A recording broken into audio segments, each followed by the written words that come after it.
Hello guys, ఈరోజు నేను Instagram చూస్తుంటే ఒక రీల్ చూశాను. అది మీతో షేర్ చేసుకోవాలనిపిస్తుంది. చెప్తాను, మీరు కూడా వినండి. నువ్వేం చేస్తావో తెలియదు కానీ నీతోనే ఆగిపోవాలే నీ పేదరికము అనింది. చాలా బాగుంది కదా కొటేషన్. అంతే కదా, మనం ఏం చేసినా మన ఫ్యామిలీ ఫ్యూచర్ జనరేషన్ బాగుండాలంటే మనం బాగా జెన్యూన్గా బతకాలి. ఇదైతే నాకు అర్థమైంది.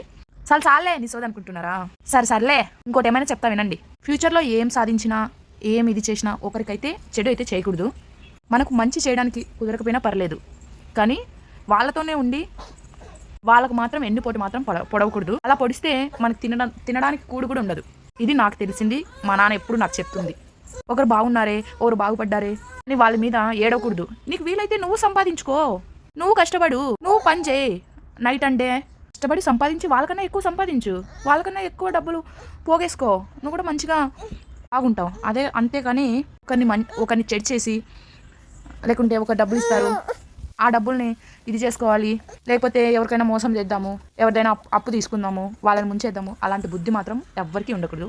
ఎందుకు అక్క ఇదంతా సోది అనుకుంటున్నారా? ఇది నిజమండి, ఫ్యాక్ట్. ఈ కాలంలో మనుషులు అలా ఉన్నారు. మరి నాకు చెప్పాలనిపిస్తుంది అట్లా. ఎందుకో కొంతమంది జనాలను చూస్తే అలా అనిపిస్తుంది. నేనేం చేయను, మరి మనతోనే ఉంటారు.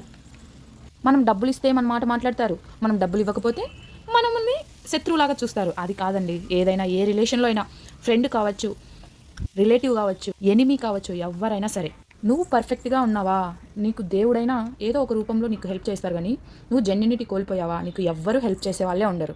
ఈ రోజు నీకు బాగానే అనిపిస్తుంది, రేపు పొద్దున్నే నీకు ఇంకోటి ఏదైనా కష్టం రావచ్చేమో. అప్పుడు నువ్వు భరించలేని ఇదైపోతే అప్పుడేం చేస్తావు? నిన్ను దేవుడు కూడా కాపాడలేడు. అందరూ బాగుండాలి, అందులో మనము ఉండాలి. ఒకరిని చెడిసే బుద్ధి, ఒకరిని దూరం చేసే బుద్ధి ఎవ్వరికి ఎప్పుడూ ఉండకూడదు, రాకూడదు అని నాకు అనిపిస్తుంది. ఫైనలీ మనకు శత్రువులు ఎక్కువ అవుతున్నారంటే మనము ఎదుగుతున్నామని అర్థం. ఇది నాకైతే అర్థమైంది. అంతే ఫ్రెండ్స్.